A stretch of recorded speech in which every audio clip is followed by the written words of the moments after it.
Do marigolds really repel pests? And if so, why do gardeners still, if they plant marigolds, get things like cabbage worms, whiteflies, flea beetles? You get the idea. Now, there are some main crops out there that fall under the same umbrella that marigolds fall under typically. These can include things like mint, citronella, basil, nasturtium, and even something very new on the market, corn gluten meal, which obviously is not a plant, but it sure is a byproduct of corn. Now, some of these fall apart entirely, but others are actually backed by science. So today's video, we are going to look at exactly that. Now, if you wonder who I am, hi, hello, my name's Ashley. I have a bachelor's of science in soil science. I like to take set science and apply it to plant. And in today's video, we are actually going to apply that science to the science of plants and whether or not they can actually deter pests and disease when they are interplanted or companion planted, more popularly called, within and amongst other plants. My hope is that by the end of this video, you are very easily going to be able to call bull shakalaka on anything that is not based in science, and you will be able to actually give people opinions on, that is a giant robin. You are big. We kind of match hair color wise. Well, my hair's wet right now, but he's big. He's chicken big. Eat big. Eatable big. Anyways, I digress. You'll be able to call bullshit on some stuff, and other stuff you'll be able to actually point people in the correct direction as to whether or not companion planting actually matters for pest management. So companion planting. Basically, what happens is you plant a plant and then it repels a pest. Everyone wins in the end. And here's the thing. Garden myths oftentimes start, and this includes every garden myth out there, starts because someone in science actually used real data and published a very real journal showing that in a certain circumstance, under certain conditions, XYZ plant did exactly that. It repelled flea beetles, for example. The issue is that we don't all live in a lab and we don't all garden in a lab. So that means that the tests or the studies that people cite as the reason for why XYZ plant works for that doesn't always work in all circumstances. Now, with that being said, I am a real gardener, gardening in the very real world that is Canada, a wonderful zone 3. And I have also worked in the world of agriculture where I have to constantly navigate for farmers very real instances that don't always work out perfectly. So with that being said, if you actually enjoy science-based garden material from a very real human being, please hit that subscribe button. And that goes for any of your favorite garden YouTubers out there. AI is absolutely killing us actual real contenters here right on YouTube right now. I actually heard Millennial Gardener talking about this not too long ago. And not only that, but the world of shorts and quick dopamine hit world is actually decimating us long form content creators here on YouTube. So it's greatly appreciated if you do hit that subscribe button. It's a free thing to do, but it helps the channel enormously. So let's first talk about marigolds, because I feel like these are probably one of the most famous plants because they are claimed to do a lot of different things. They repel aphids, whiteflies, mosquitoes, beetles, nematodes, basically everything but your in-laws. My in-laws actually really like marigolds, so definitely does not repel them. So here's the crazy thing. Marigolds actually do have some scientific legitimacy behind them. And it actually shows very specifically that French marigolds, and by the way, French marigolds are kind of like these shorter looking ones. Africans are the very tall, large ones, but French specific marigolds actually have been shown to repel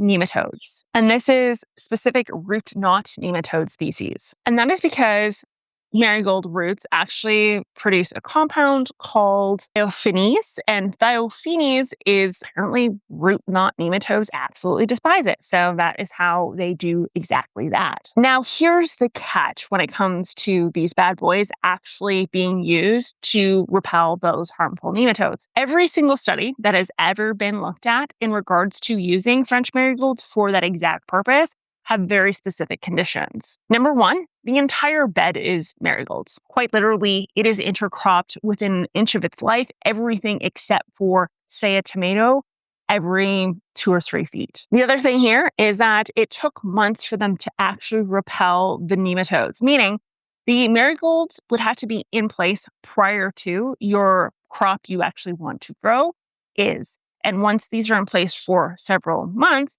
they will get rid of the root knot nematode issue for you to be able to be successful in gardening with just the plant. Now, what I will say is I am notorious for planting marigolds literally everywhere in my garden.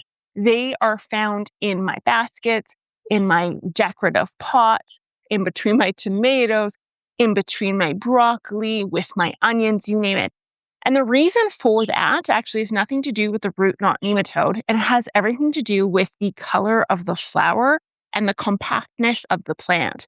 This actually allows a lot of pollinators to be called in, if you will. And this is particularly helpful for things like cucumbers and squash and tomatoes and peppers to allow for really high rates of pollination. So my benefit, or the benefit to companion cropping in reality as a gardener, not in a scientific lab, is for the pollination aspect of the plant. Not to mention, I mean, they are really pretty, and because they are so short and stout, they don't compete for light and that sort of thing either, which makes them very nice. So French, one of my faves. Literally just trying to run from the rain. You guys were getting incredibly wet over there. So we've moved underneath the tree even farther. So here we are. Okay, so next on the list is Citronella plant. So Citronella is actually a geranium, and we often find them as a patio plant found in a container for the sole purpose of repelling mosquitoes. And that is because citronella oils are notorious for repelling mosquitoes. We know this. They repel mosquitoes, black flies, ticks, a number of other things, which is why we have citronella candles and citronella smoke and citronella this, that, the other thing. So logically, the plant in which the oils have come from would also repel mosquitoes, right? Wrong, because it has to be concentrated. So yes, plants do emit essential oils into the air. A really great example of this is there is a lavender kind of wine gardener out there who does grapes for wine but it has lavender intercropped. And he has a specific tasting wine due to the essential oils that are kind of ran off of that lavender plant, because lavender and essential oils, we kind of know that those go hand in hand. Turns out citronella plants don't, but the intensity in which these essential oils are released from these plants is not that high. So yes, there is some oils. We see these oils oftentimes, or smell these oils on things like marigolds, things like tomato plants, for example, but it's not a high enough concentration to actually ward off mosquitoes ambiently.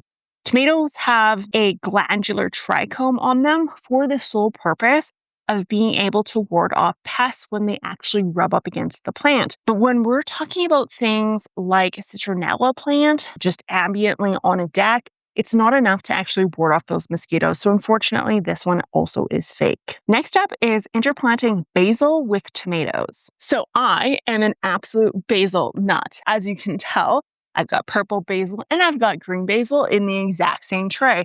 And this will be literally interplanted all over my garden, tomatoes included. The reason for this is because companion planting has been said to ward off insects when interplanted with tomatoes. It is probably one of the oldest companion planting ideas out there. Now, here's the thing. Some studies actually do show changes in insect behavior. Others show absolutely zero impact on insect behavior when intercropped with tomatoes. So here's a reason for why people believe that this may be the case, or why science believes that this may be the case. And it actually has very little to do with oils or scents coming off of basil that's intercropped with tomatoes. The reality is that biodiversity in general actually calls in a lot of beneficial insects. These beneficial insects are then predatory. This predation actually kills off the evil guys. So what ends up happening is we end up with pest suppression solely because we've called in more beneficial plants, solely because we've called in beneficial insects. What this means is that intercropping with things like basil helps with that, but it doesn't just have to be exclusively basil. It can be things like marigolds, cosmos, eucalyptus, castor beans. It doesn't really matter what it is. All that matters is biodiversity. Now, in the case of basil, seeds are cheap. Plants kind of look good. I don't really care. You can see I have a massive tray of them. That is why they are everywhere. It has nothing to do with the study specific or the myths behind actual basil itself. Before I forget, there is new merch out. I have a new logo. this is what it looks like. And I did make just a Geek Crew logo as well in a ball cap form. And this is not just on jackets, it's on t-shirts, like cups, mugs, whatever, etc. and so forth. You guys asked for it, so I delivered. Best way to get to it is by simply scrolling down, hitting shop, or going to the home page and then hitting shop, clicking on one of the images, and then you can browse a whole library of a whole bunch of stuff. I also do have my funny t-shirts over there as well. Now let's next talk about nasturtiums. This is actually another plant that I notoriously have planted everywhere, and it's because they're meant to ward off aphids. But what if I told you they do not do that at all? They actually do quite the opposite. They actually attract aphids, and that is actually why I plant them. So if you did not know, a form of companion planting is actually called trap cropping. Trap cropping is actually the utilization of plants that things like aphids, for example, absolutely love and enjoy. When we plant these, the aphids will go for this rather than for my Brussels sprouts. And alternatively, that means I can simply remove my nasturtium when it's absolutely infested with aphids. And that is what we call a trap crop. So it does not ward aphids off. What it does is it lures aphids towards it rather than towards my cash crop, which then allows me to remove the problem plant, leaving my cash crop behind. The removal process can be a manual removal. It can be fire. It could be herbicide if you wanted to. It doesn't really matter what it is. The sole purpose is for it to actually attract the aphids, and that is why you see more of them when you plant nasturtium. Next on the list is actually mint. So right here is a mint plant, and I actually have mint strategically planted throughout my entire garden. Different types of mint. This one, I believe, is like strawberry daiquiri or something like that. Yeah, actually, no, I think that's a mojito one. I have a mojito one too. Anyways, I digress. And it is actually based on some real scientific evidence when it comes to mint and actually repelling all pests. Here's the thing. It's because of the essential oils. Here's the other thing. These essential oils are not nearly concentrated enough to cause any sort of impact. Here's the thing. I don't plant them all over my garden, and I only plant them in containers, by the way, because otherwise this will become an absolute infestation in your yard. So containers only, folks, if you don't want them to take over. But I don't plant them all over my garden for the purpose of insect repelling. I plant them in my garden because I like to host a lot of parties and I like to have a lot of mojitos. And it reminds me of my times in Mexico. That is the most important part here. However, peppermint, spearmint, mint, anything in an essential oil, in a spray, sprayed on plants, can and will repel pests. It is an organic form of pest repellent that is scientifically proven to actually work. The plant itself does not. It's just the oil portion. And I know nothing about extracting essential oils. So there's someone in the Geek Crew that is smarter than me that knows the answer to that question. Please put it down below. Because I know it's possible. And I grow a lot of mint, so I can guarantee you I can make and a lot of basil and a lot of nasturtium and a lot of marigolds. I'm sure I could make the essential oil compounds for this. I don't even know where to begin. Do I need like a presser or something? I don't know. It can't be too much work, whatever it is, because I'm lazy. So there's that. Okay, next one is corn gluten meal. This thing is taking over the internet. This is a product you can buy for your lawn. And the purpose for it is to actually suppress weed growth. Not insects, not disease, weed growth exclusively. So corn gluten meal is currently on the market. Golf Green sells it.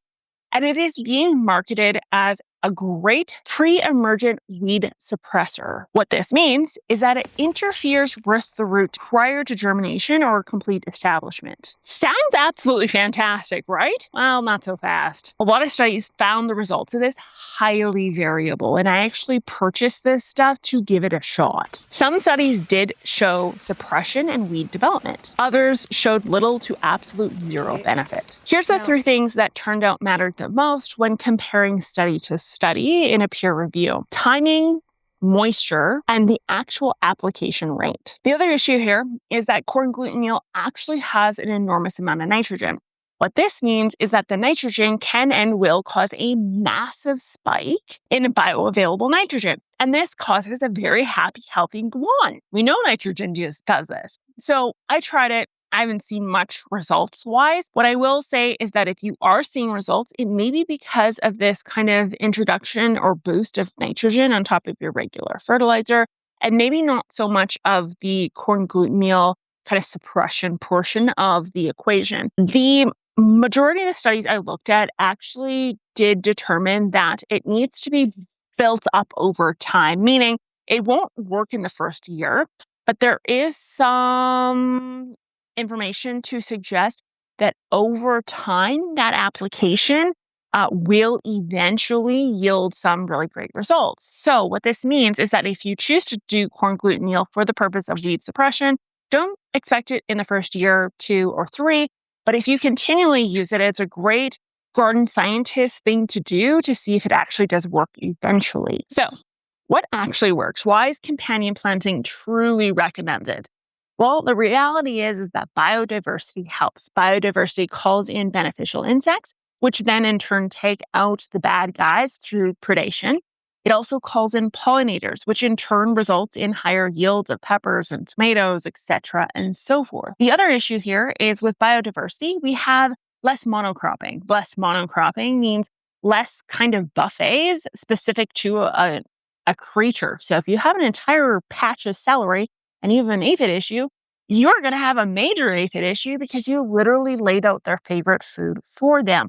And ants. Ants like to farm aphids and put them on celery, fun fact. So what I would actually truly encourage you to try doing is companion cropping for the purpose of biodiversity. What this means is I want you to try different heights, different flower colors, different petal colors, different textures. I want you to put things that you know are notorious for getting issues like nasturtiums and aphids along the edges to act as a trap crop so it doesn't evade your central crops, etc. and so forth. If you guys want me to do a whole video on companion planting and how to do it correctly without kind of the token plants, if you will, please let me know in the comments down below. This is my video on how to get the highest yields out of your tomatoes. And that right there, this video right here is how I grew one of the greatest tomatoes I've ever grown in my entire life. No joking. I'm dead serious. I've been gardening my entire life since I was 5 years old. That is the best tomato I've ever grown. And that is what Google says you should watch next. I will talk to you guys next time. Bye.